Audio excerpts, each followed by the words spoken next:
सपनों देखने वालों के लिए रात छोटी पड़ जाती है।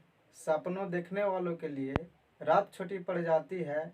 सपना पूरा करने वालों के लिए दिन छोटा पड़ जाता है। सपनों पूरा करने वालों के लिए दिन छोटा पड़ जाता है। हेलो दोस्तों, मैं नीरज कुमार, स्टडी भारत में आपका स्वागत है। चलिए आज यूक्लिड विभाजन का प्रश्नावली 1.1 हल करते हैं। चलिए दोस्तों, अब यूक्लिड विभाजन का एल्गोरिथम का प्रयोग करके क्वेश्चन को हल करते हैं। जैसे देखिए यहाँ पर दिया हुआ फर्स्ट में 135 और 225। पहले क्वेश्चन पूरी तरह से पढ़ लें। निम्नलिखित संख्याओं का HCF ज्ञात करने के लिए यूक्लिड विभाजन एल्गोरिथम का प्रयोग करें। यानी यूक्लिड विभाजन एल्गोरिथम का प्रयोग करके इस क्वेश्चन को सोल्व करना है। चलिए एक थोड़ा सा चुटकुला यानी कहानी के तौर पर इसको हम सोल्व करेंगे। चलिए एक कहानी सुनते हैं। एक मोटू था जिसको वजन था 225 केजी और एक पतलू था जिसका वजन था 135 केजी। दोनों कहीं रात्रि में भोज खाने जा रहे थे। आगे आगे पतलू चल रहा था तो उसने मोटू को बोला, नहीं नहीं तुम आगे चलो। तो उस मोटू ने बोला, नहीं नहीं पतलू तुम आगे चलो। दोनों इसी तरह करते करते झगड़ गए। दोनों में लड़ाई हो गया, नहीं आगे तुम चलो, आगे तुम चलो करते करते। तो वो दोनों मोटू पतलू और कोई नहीं, यही दोनों है। ये मोटू है और ये पतलू है। चलिए इसको देखते हैं कैसे सोल्व करना है। यानी ये दोनों में हमको पता चल गया कि 225 और 135 में बड़ा कौन है। बड़ा लग रहा है कि मोटू है, यानी मोटू का हमको आगे करना है। यानी मोटू 225 बड़ा है किससे? पतलू से। 135 से 135। ठीक है, अब हम इसको प्रयोग से इसको सोल्व करेंगे यूक्लिड विभाजन एल्गोरिथम का। यूक्लिड विभाजन एल्गोरिथम का हमने पिछला क्लास में सॉल्व करके देखा है कि क्या इक्वेशन रहता है उसको। तो उसको यहाँ पर लिख देंगे। यूक्लिड विभाजन एल्गोरिथम से यूक्लिड विभाजन प्रमेय से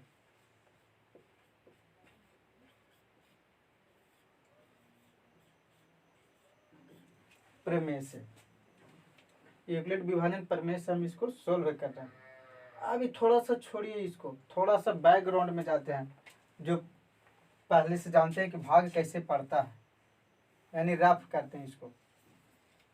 यानी हमको भाग करना है 225 को। इससे लड़ाई हुआ है तो ये दोनों आपस में लड़ेंगे, यानी इस तौर पर लग रहा है कि ये जीत सकता है। चलिए देखते हैं।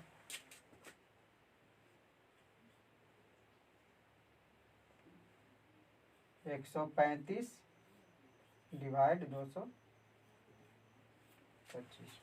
भाग देते हैं इसको में, देखते हैं कितना मरतबा लगता है।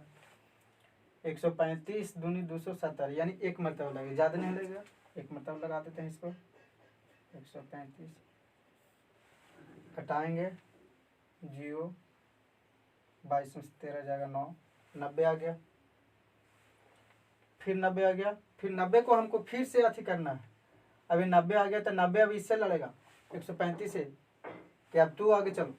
तो 90 बोलेगा तू आगे चलो, तो ना हम आगे नहीं जाएंगे। तो फिर अब इससे लड़ेगा, यानी फिर इसमें इससे भाग देना है। यानी फिर यहाँ पर लिखेंगे हम 90 135 भागा देंगे। फिर देखते हैं कितना मरतबा लगेगा। एक मरतबा लगेगा 90, फिर घट कर कितना आ जाएगा 45 आ गया।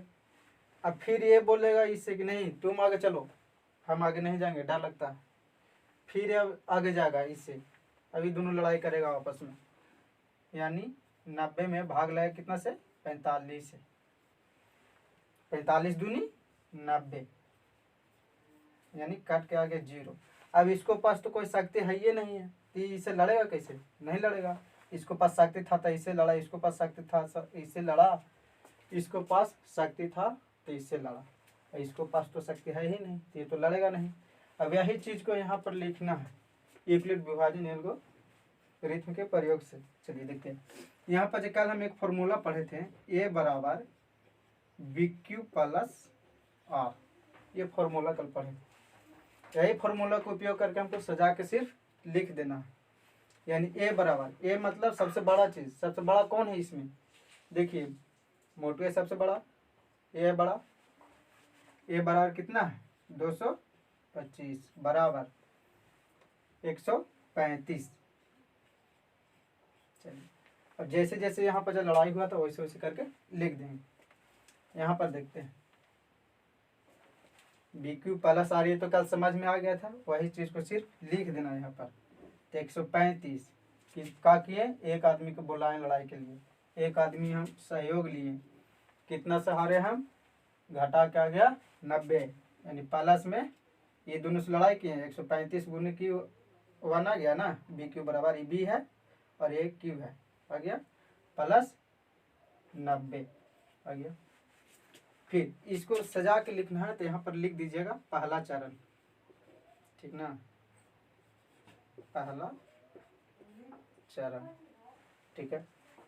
और यहाँ पर देखना फिर अब दूसरा स्टेप में क्या हुआ था, दूसरा स्टेप में ये लड़ा था, दूसरा स्टेप वाला लिखेंगे, यानी सबसे बड़ा लिखेंगे। तो सबसे बड़ा कितना है, ये वाला इधर आ जाएगा 135 बराबर डिवाइड किससे करना है 90 से, कितना मरतबे, एक मरतबे प्लस 45। फिर ये यहाँ आ जाएगा इसको जगह पर 90 बराबर 45 गुने 2 प्लस 0, ये 0 आ गया। अब यहाँ पर देखना है कि हमको आंसर क्या लाना है, आंसर लाना क्या है, तो देखेंगे कि इसको पास तो शक्ति कम हो गया, अभी लड़ेगा किससे, कोई से नहीं, यानी बराबर के जस्ट जो बगल में रहेगा या फिर 0 के जो ऊपर रहेगा जस्ट वही महान व्यक्ति हो जाएगा यहाँ पर, यानी वो जीत गया। यानी यहाँ पर HCF बराबर 45 आंसर हो जाएगा, यानी महत्तम समवर्तक हो गया ये HCF बराबर 45। इसको सिर्फ हम सजा के यहाँ पर लिख दिए, ठीक ना। यहाँ पर देखिए डिवाइड किए 135 गुने 1 प्लस 90 आ गया, 135 गुने 1 प्लस 90। फिर ये चीज़ यहाँ आ गया इसलिए बड़ा हो गया। फिर दूसरा में वही चीज़ किए 90 गुने 1 प्लस 45, 90 गुने 1 प्लस 45 आ गया। फिर यहाँ पर देखना ये चीज़ फिर उठ के आ जाएगा यहाँ, ये चीज़ जो बड़ा से आ गया। फिर देखना 45 गुने 2 प्लस 0, 45 गुने 2 प्लस 0। और जब तक 0 नहीं आएगा, यानी जब तक इसको शक्ति खत्म नहीं होगा जब तक लड़ते रहेगा, लेकिन जब इसको शक्ति खत्म हो गया अभी लड़ेगा नहीं, यानी जस्ट है कि ये जीत गया, इसलिए HCF बराबर 45 आंसर हो गया। चलिए एक और क्वेश्चन सोल्व करते हैं। चलिए अब सोल्व करते हैं दूसरा नंबर। दूसरा नंबर में अब देखना कि ये दोनों में कौन बड़ा है, बड़ा ये वाला है, यहाँ पर लिख देंगे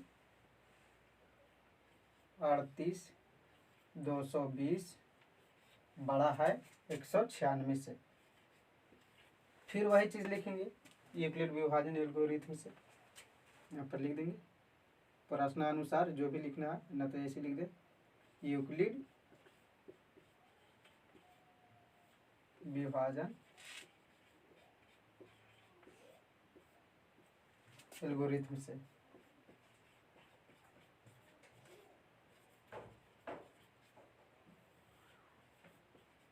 एल्गोरिथम से लिख दिए। अब यहाँ पर फिर वही लिखना है कि क्या क्या इसमें करना पड़ता है, यानी पिछला बराबर क्या हम पढ़े थे, यूक्लिड विभाजन का क्या सूत्र होता है वो लिख देना है, यानी ये बराबर BQ प्लस आर लिख देना है। उसके बाद फिर हम इसको सजा यहाँ पर लिखना है पहला चरण, पहला चरण, दूसरा चरण। देखते हैं क्या कितने चरण चले, छोड़िए पहले देखते हैं कितने चरण में चलता है। चलिए भाग देते हैं, इसको रफ में करते हैं, पहले भाग देते हैं।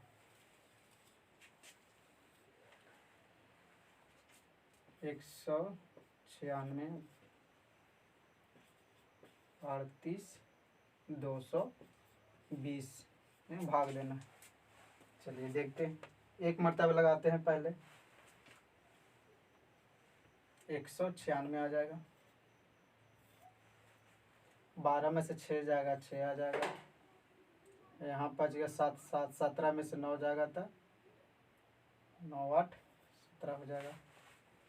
2 में से 1 जाएगा था, 1 हो जाएगा, ऊपर से उतर गया 2। कितना मरतबा लगेगा देख लेते हैं। तो यहाँ हमको लग रहा है कि 9 मरतबा लग जाएगा। चलिए 9 मरतबा लगा देते हैं। 9 छक 54 के 4, 9 नमा 81, 81 का 5, 86 के 6, 7 में 8, 9 9 एकम 9, 9 8 17 आ जाएगा ऊपर से। 12 में से 4 जाएगा 8, 5 तो 15 में से 6 जाएगा 9, 7 0 और ये 0, 98 ऊपर से उतर गया 0। अब कितना मरतबा लगेगा देख लेते हैं। 5 मरतबे देखते हैं लगा के। 6 पचे 30, 7 में 3, 9 पचे 45, 45 और 3 48 के 8, 7 में 4, 5 और 4 9, यानी 0 0 0 आ गया। यानी हमको इतना एक ही स्टेप में हल हो गया। चलिए तो वही लिखते हैं। पहला चरण में क्या, सबसे बड़का भाग कहाँ है, 38,220 बराबर 196। अभी कितना आदमी को बुला के लड़ाया है, तो 196। गुणने में क्या लिखना रहता है, ये वाला, और शेष में क्या लिखना रहता है, ये वाला। तो 195, 196 गुणे 195 प्लस 0। एक ही बार में ये लड़ गया और ये जीत गया, ठीक ना।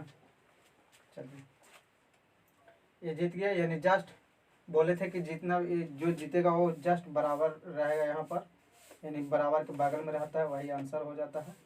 यानी आंसर यही हो जाएगा। यानी यहाँ पर लिखना है, अतः HCF बराबर 196 आंसर। इसी तरह और क्वेश्चन जो भी है उसको बनाना है, चाहे बुक से बनाए या फिर डिस्क्रिप्शन के लिंक में दिया हुआ है उससे आप बना सकते हैं। और जो भी प्रॉब्लम आता है क्वेश्चन वो कमेंट करके बता सकते हैं। चलिए अब क्वेश्चन तीसरा सोल्व करते हैं। बोल रहा है कि दर्शाइए कि कोई भी धनात्मक विषम पूर्णांक 6q + 1, 6q + 3 या 6q + 5 के रूप का होता है, जहाँ q कोई पूर्णांक है। q जो है से कोई पूर्णांक है। अब विषम धनात्मक विषम पूर्णांक हमको दर्शाना है, जहाँ q कोई पूर्णांक है। चलिए थोड़ा सा पहले इसको हम देख लें। यहाँ पर 6q + 1 दिया हुआ है, यहाँ 6q + 3 दिया हुआ है, यहाँ 6q + 5 दिया हुआ। थोड़ा सा लॉजिक लगाते हैं तो देखते हैं यहाँ पर कि 6q + 1 है, दूसरा में 6q + 3 है, तीसरा में 6q + 5 है। यानी एक कॉमन मिल रहा है कि सभी में हमें 6q 6q 6q मिल रहा है। और यूक्लिड विभाजन प्रमेय का फॉर्मूला क्या है, a बराबर BQ + R है। यानी इस सबको पता चल जा रहा है कि यानी BQ, यानी ये BQ है। Q तो है ये और B बराबर कितना है, ये 6 है, और ये हमें पता करना है, ठीक है। यानी BQ R भी दिया हुआ, लेकिन R यहाँ पर सोल्व करने के लिए Q एक पूर्णांक है तो R हमको मानना पड़ेगा और ये दर्शाना पड़ेगा कि ये है कि नहीं है से ये। इसलिए यहाँ पर हमको ध्यान देना है कि BQ यानी 6Q 6Q 6Q, यानी B बराबर हमें यहाँ पता चल रहा है कि 6 है। चलिए उसको रहने दीजिए। चलिए यहाँ से हम सोल्व करते हैं प्रश्नानुसार। प्रश्नानुसार मानते हैं, क्या मानेंगे, धनात्मक विषम पूर्णांक है तो यहाँ पर जब मानेंगे ए कोई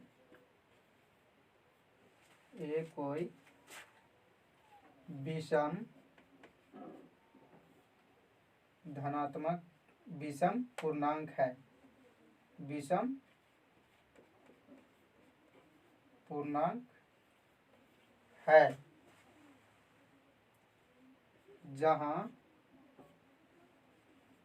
b बराबर 6 और r यानी शेषफल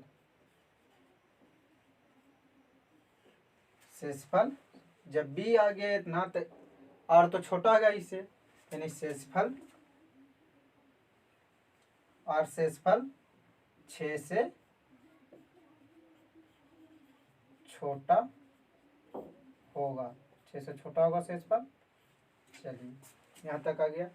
अब फिर लिखते हैं यूक्लिड विभाजन प्रमेय से। यूक्लिड विभाजन प्रमेय से यूक्लिड विभाजन सूत्र क्या होता है, ए बराबर बी क्यू प्लस आर। चलिए यहाँ पर जब हमें पता चल गया कि बी पता चल गया है, आर तो यहाँ पर जब मानते हैं, माना आर बराबर यानी 6 से छोटा, यानी 5 तक, यानी 1 2 0 से भी मान सकते हैं, 0 1 2 3 4 5 यहाँ तक आर बराबर मानेंगे। चलिए अब हमें ए निकालना है कि क्या है, विषम है कि सम है, क्या आता है। चलिए तो यहाँ पर लिखेंगे, पहला चरण लिख देते हैं। पहला चरण में क्या मानेंगे, पहला चरण में लिखेंगे आर बराबर 0, यानी आर बराबर हम 0 पुट करेंगे। आर बराबर 0 तो फॉर्मूला क्या होता है, ए बराबर बी क्यू प्लस आर होता है। चलिए एक यहाँ रहने देते हैं। बी बराबर हमें मालूम है कितना होता है, बी बराबर 6Q है, 6Q प्लस आर बराबर कितना माने हैं हम, 0, यानी ए बराबर हमें क्या आया, 6Q आया, ए बराबर 6Q। चलिए ए बराबर हमें 6Q पता चल गया, यानी 6 क्या है, 6 सम है, ठीक। और सम के साथ कोई चीज से भी गुना करें, विषम से या सम से, वो सम ही आएगा, ठीक ना। तो यहाँ पर लिख देंगे इतना सम संख्या, ठीक है, सम संख्या, ठीक है। अब चलते हैं दूसरा चरण में, यानी आर बराबर अब 1 मानेंगे। चलिए अब आर बराबर हम 2 मानते हैं, माना। दूसरा चरण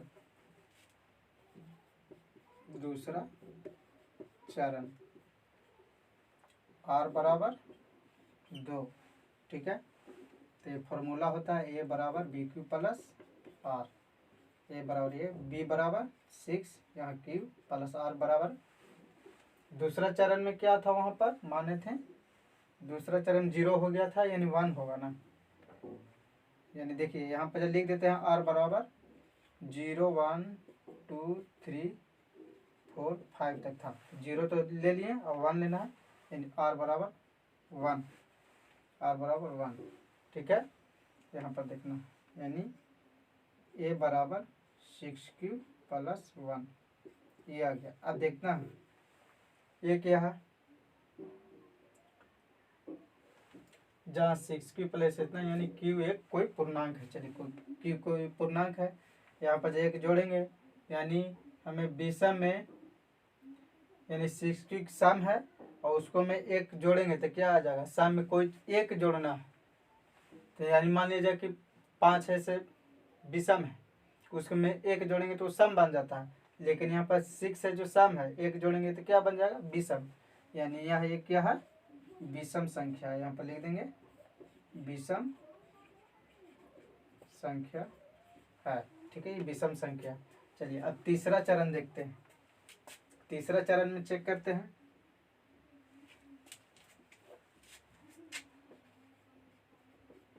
तीसरा चरण में क्या मानेंगे हम, तीसरा चरण में मानेंगे 0 हो गया, 1 हो गया, अब 2 मानेंगे, r बराबर 2 मानेंगे। चलिए फॉर्मूला क्या होता है, a बराबर बी क्यू प्लस r होता है। a बराबर ये रहेगा, बी क्यू बराबर 6 क्यू, r बराबर 2 आ जाएगा। ठीक है, यानी a बराबर इतना आ गया। अब ये क्या है, ये हमको देखना है। ये सम है, सम में अगर सम जोड़ेंगे तो क्या हो जाएगा, सम संख्या आएगा। यानी सम संख्या है, सम संख्या या पूर्णांक बोलिए, सम पूर्णांक है। ठीक, सम पूर्णांक है। चल अब चलते हैं चौथा चरण में। चौथा चरण में क्या मानेंगे हम, r बराबर 3 मानेंगे। फॉर्मूला क्या होगा, a बराबर बी क्यू प्लस r होगा। तो यहाँ पर a बराबर ये रहेगा, बी क्यू बराबर 6 क्यू रहेगा, r बराबर 3 रहेगा। फिर यहाँ पर देखना है कि हमें क्या करना है। 6 क्यू है से सम है और ये विषम है, सम और विषम जुटेगा तो क्या हो जाएगा, विषम हो जाएगा, विषम हो जाएगा। विषम संख्या या पूर्णांक कुछ बोल सकते हैं, या पूर्णांक। ठीक है, चलिए चौथा चरण हो गया। पांचवा चरण और छठा चरण, 2 चरण और हमें देखना है। चलिए पांचवा चरण देखते हैं। पांचवा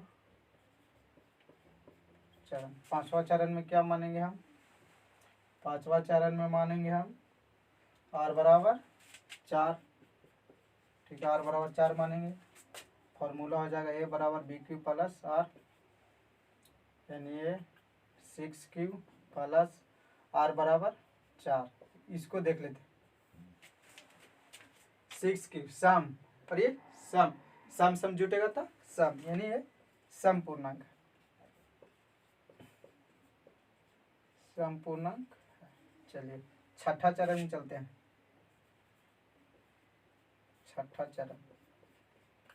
छठा चरण में r बराबर 5 मानेंगे, लास्ट है। चलिए चेक कर लेते हैं। a बराबर बी क्यू प्लस r, एक ये रहेगा, बी क्यू बराबर 6 क्यू हो जाएगा, r बराबर 5 हो जाएगा। यानी ये सम है और ये विषम, सम और विषम जुट के क्या हो जाएगा, विषम, विषम पूर्णांक है। अब देखना यहाँ पर, तुमको बोल रहा था कि ये क्या है, इसको चेक करना है क्या, तो देखते हैं। यहाँ पर विषम संख्या क्या आया, 1 आ गया विषम संख्या। फिर विषम संख्या कहाँ पर आया, विषम संख्या 1 2 आ गया और एक 3 आ गया। यानी ये सिद्ध हो गया कि सही में विषम संख्या है।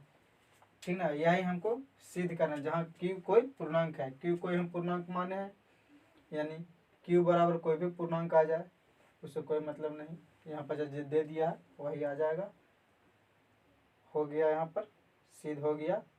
तो यहाँ पर ठीक ठाक है सब। अगर आपको मन करे तो यहाँ पर लिख सकते हैं, जैसे कि दूसरा चरण में या पहला चरण में, कोई चरण में यहाँ पर लिख सकते हैं कि कि जैसे सम और विषम है ना, सम पूर्णांक है, ये सम पूर्णांक है, ये विषम पूर्णांक है। तो यहाँ पर जैसे कि आप जानते हैं कि सम में सम जोड़ते हैं तो सम आता है, विषम में सम जोड़ देते हैं तो सम आ जाएगा, या सम में विषम जोड़ेंगे तो सम आ जाएगा। ऐसे करके आप देख लीजिएगा, या लिखना चाहते हैं लिख सकते हैं, तो कोई दिक्कत नहीं। ठीक है, चलिए अगला क्वेश्चन देखते हैं। चलिए अगला क्वेश्चन सोल्व करते हैं। किसी परेड में 616 सदस्यों की एक सेना आर्मी की टुकड़ी को 32 सदस्यों वाले एक आर्मी बैंड के पीछे बैंड करना है। दोनों समूह को समान संख्या वाले स्तंभों के मार्च करना है। उस स्तंभों की अधिकतम संख्या क्या है जिसमें वो मार्च कर सकते हैं। स्तंभों की अधिकतम संख्या क्या है? अधिकतम, न्यूनतम मतलब एलसीएम, अधिकतम मतलब एचसीएफ।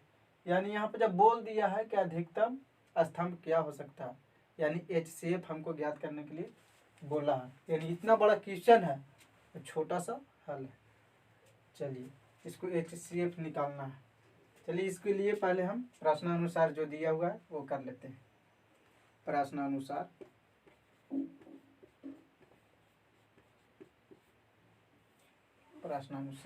इसमें देखना है 616 और 32, ये दोनों सदस्यों में कौन बड़ा है?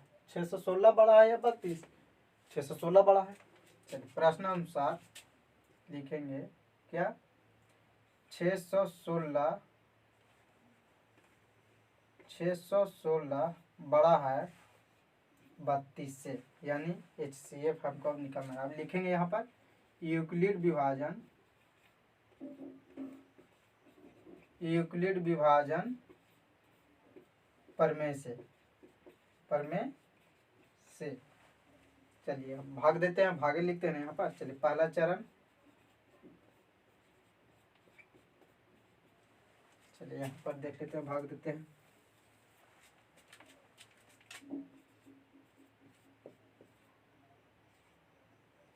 चलिए देखते हैं। 32 दूनी 64, एक मरतबे लगेगा 32 आ जाएगा यहाँ पर। 9 2 ऊपर से उतर के 6 फिर लगेगा 9 मरतबे। चलिए तो 9 मरतबे लगेगा तो यहाँ पर हो जाएगा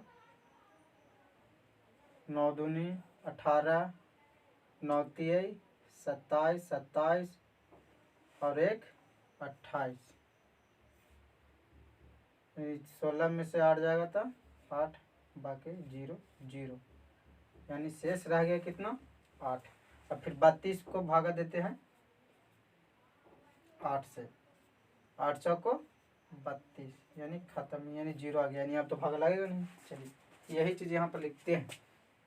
616 बराबर 32, 32 गुने 19 प्लस 8, 32 गुने 19 प्लस 8। चलिए दूसरा चरण में, दूसरा चरण में क्या किए? 8 गुने 4 प्लस 0, ये वाला चीज यहाँ आ जाएगा। पहले 8 गुने 4 प्लस 0, 0 आ गया इसे, यानी इसको सकते तो खत्म हो गया था, अब लड़ेगा नहीं। यानी बोले थे कि जब 0 आ जाए तो 0 से जस्ट ऊपर या फिर बराबर के बगल में जो रहेगा वो जीत जाएगा, यानी 8। यानी यहाँ पर जो लिखेंगे 616 32 का HCF बराबर 8 आंसर। 8 आंसर आ जाएगा यहाँ पर, 8 हो गया। यानी यहाँ पर लिख सकते हैं कि उस स्तंभों की अधिकतम संख्या क्या है? तो उस स्तंभों की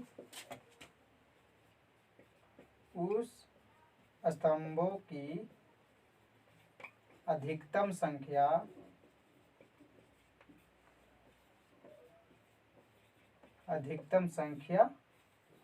8 होगा। ये हो गया आंसर। चलिए कोई दिक्कत नहीं है। चलिए वो रफ हो गया, यानी साइड में आप हो सकते हैं एग्जाम में तो साइड में करके उसको वहीं पर सॉल्व करके घेरा करके छोड़ देंगे, ताकि समझ जाए कि हाँ आप सॉल्व किए हैं, डायरेक्ट नहीं लिखे हैं। चलिए ठीक है, इतना ही क्वेश्चन अब बताते हैं। अब अगला यानी पार्ट 1.2 में आप देखिएगा क्या क्या है। अगर चैनल को नए हैं तो चैनल को सब्सक्राइब करें, लाइक करें, शेयर करें अपने सब मित्रों के पास। चलिए इससे ज़्यादा कुछ नहीं।